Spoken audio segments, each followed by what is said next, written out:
Now, so this pick, I feel like, yeah, okay, you pick it against the Victid win. AP Rakan, never. That's never happening. Looks pretty normal on the T1 side. This side, though, that's a Xerath. In game 2 of a Fearless draft, not even game 3. Leave it to DK to go for the crazy picks. I do think the T1 comp this time, a lot more well-rounded. Game 2 begins right now.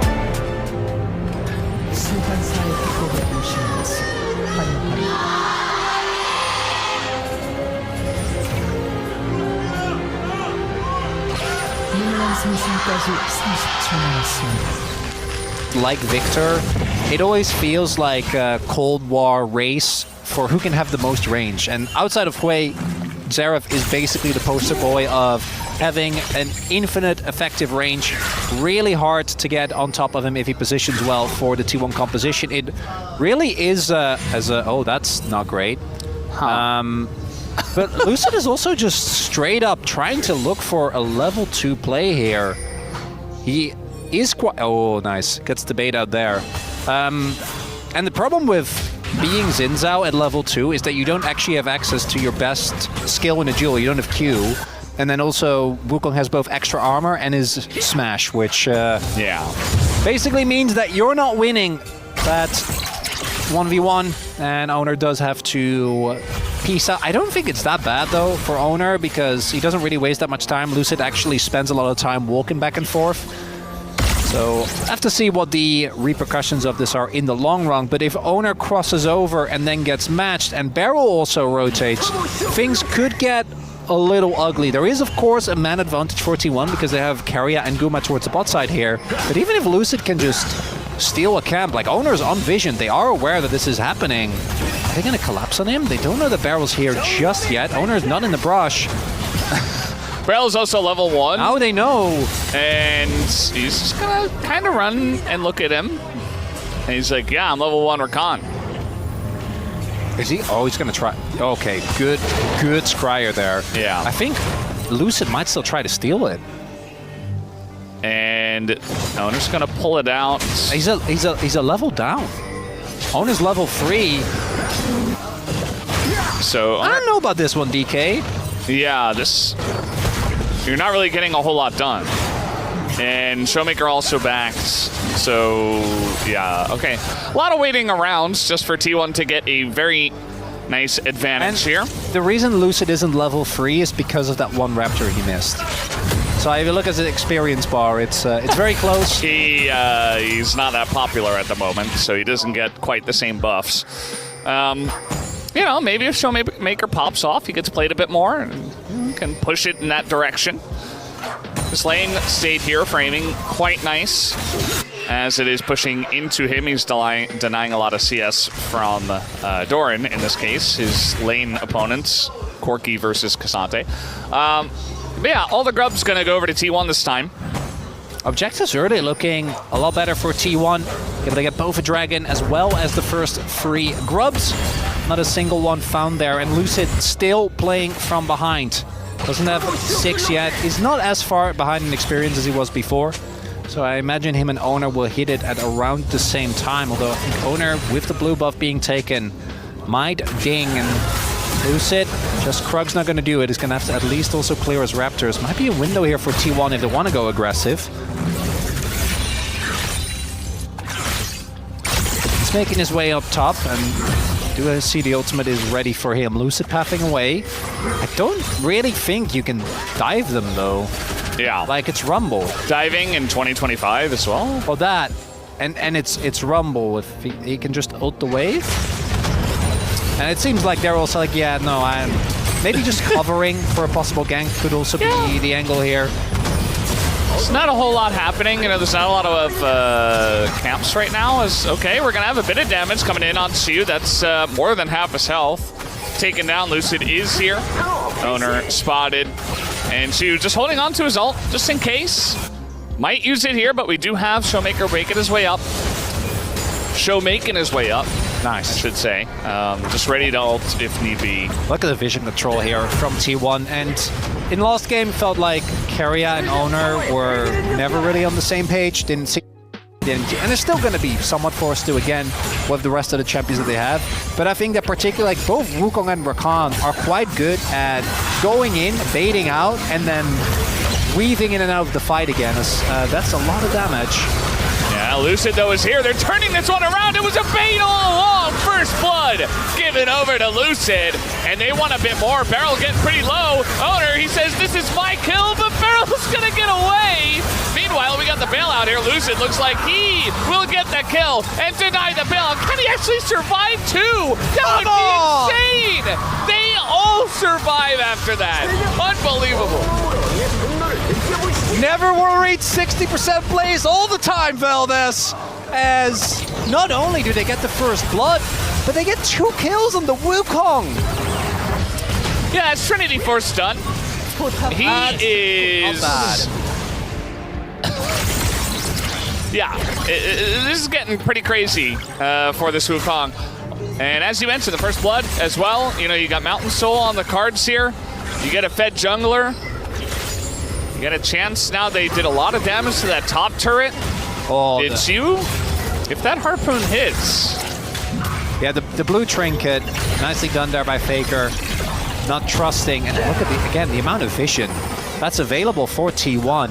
Hope we get a replay of that because they're due for an upswing. If they get first turret blood here, though, the first blood doesn't really matter. It looks like that is going to be the case.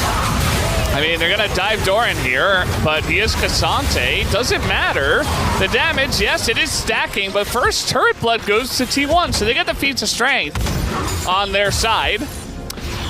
Depends on what happens to Dragon here, because I think T1 takes that. The boots are strong, but if DK then also answer with a turret of themselves and get Dragon because Doran isn't there, Doran is going to be fine, right? He's going to come back up in about 10 seconds, has his teleport available. So I'd say that's still a T1 favorite trade just because of the fact that it opens up boots.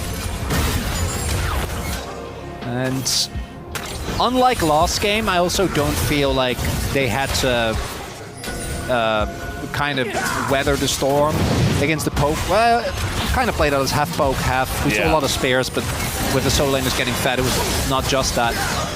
But this time around, they have a lot of team fighting power. I don't know, though. DK, they're coming in. Trying to snipe out Guma here. It's not really doing much. That equalizer was pretty bad from CU. It's just missing everyone. Did not inspire much joy. And, chains coming in, but will be cleansed off. Nice little McHale's. Bit of damage coming in as he's pulled towards the guys he's burning. Got to be careful with that one, as now Owner in a lot of trouble. Has to go back in looking for the reset, and he will be taken out. But she will go down himself. So 1 for 1, but your T1, I mean, you get the Mountain Drake. A bit of range with the Xerath here. They're trying to siege onto this mid turret and get a bit more, as actually maybe even an engage here, but instead it's just Cassante. And the engage doesn't happen. Beryl says, better luck next time. Yeah, that McHale's actually, I think, ends up coming pretty clutch there from Beryl. Got that first, meant that he could cleanse Shiu, and then Keria could have definitely used his Renata ult earlier. I think that could have actually saved Owner because they just needed a bit more time to actually get the reset.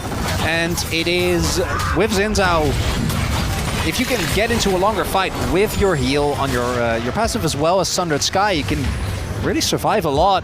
Leave it at that, but that's not the case. Oh, Faker in a bit of trouble. He does have Keria nearby, though, as the Wukong doing a decent amount of damage with the fedness he got early on. But Faker is going to live, and now the rest of T1 comes over the top. Beryl will be taken out in essentially a 4v1. The rest of DK just backed away from that play.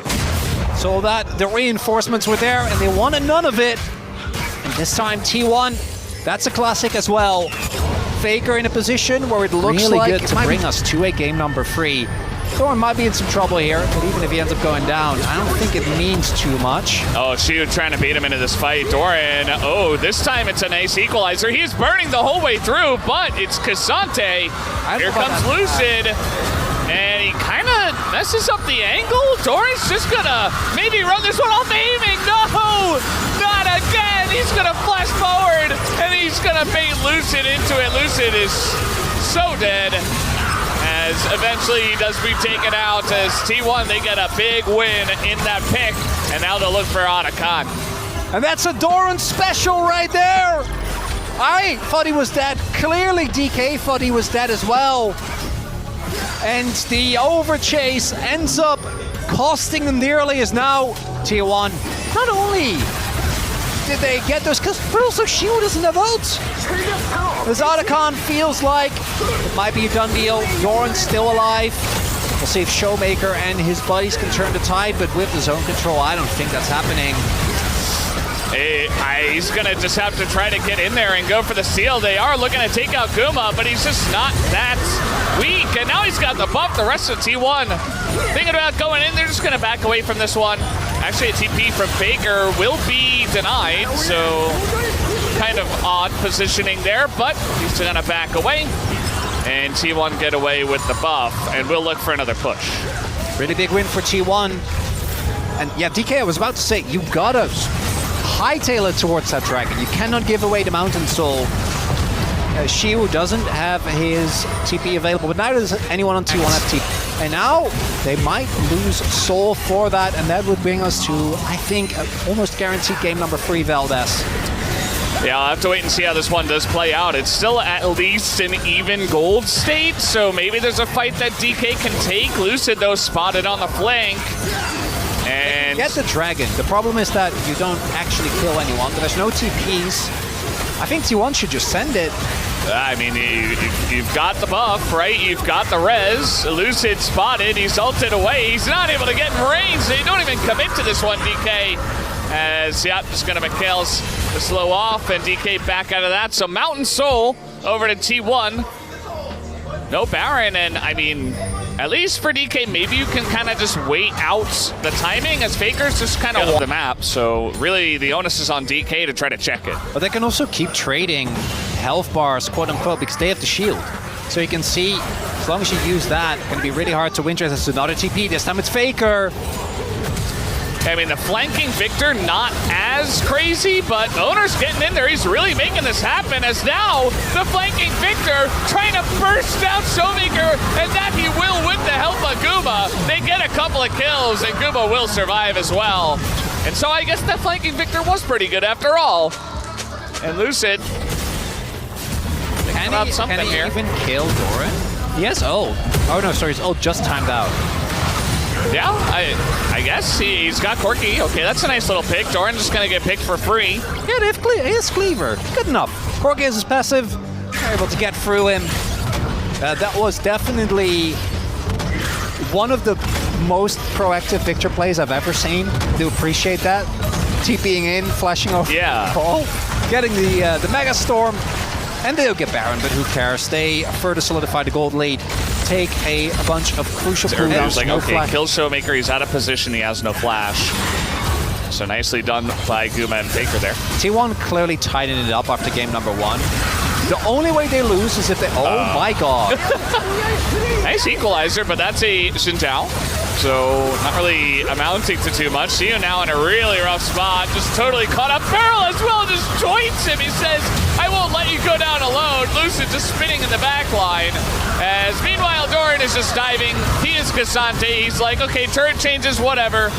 And he's going to go down to it, actually. Owner, as well, in a bit of trouble here. Ult's coming down, and actually he's totally fine. The rest of the team, T1, does come in and clean him up. There's the ace. And T1 feeling pretty good about their situation here, looking for Elder. As I was about to say, the only way you lose is going to be picked up. I guess they waited as long as possible for the respawn.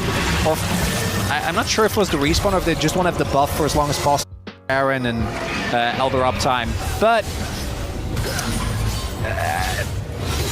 I don't think we're going to be seeing anything else. It's Lucid. This is a Challenger special. He still got it. Where are you going, buddy? A year into the LCK. Yeah, he tried to go for the Hail Mary steal, but he's dead. Oh, well, might not be dead, but... now he's dead. Right? Yeah, probably. Okay. He's W, but like... Nice little dodge. Well, he's getting collapsed on. He's dead. No, they... Oh. Yeah. He's... It didn't... dead. Oh, it's fine. It doesn't matter. Well, that should be Exodia here in just a moment. For T1, they'll have Elder and Baron. As Doran... We now have two separate timelines, Valdez, because this is either about to be the funniest story for DK fans about how I did the classic DK thing of stomping game 1, doing a weird pick game 2, and then losing the series. Yeah. Or they finally turn it around. And for T1, if they do end up winning, it's the classic lose game 1, win the next 2. Yeah, or like win game 1 and then fool around in game 2 and then win game 3. Yeah. And like they do, both teams do this all the time. Yeah. I feel like we come into every new year and we're like, new team, new players, new us. No, it's exactly the same. Oh, nothing ever changes. Because TP comes in, and all that's left standing is the Nexus, and I don't think it's going to be for very long, Valdez. Yeah. At this point, Exodia acquired. You've got so much poke with Varus and Victor. And Curry's just going to send an ult in, knowing that they're going to have to stop them on these turrets, but they're not going to stop anything except themselves, as Doran will go down, so they got him, and that's about it. That's a gigantic storm, and he was actually going to be sniped there, as down will go the Nexus. It is a Quadra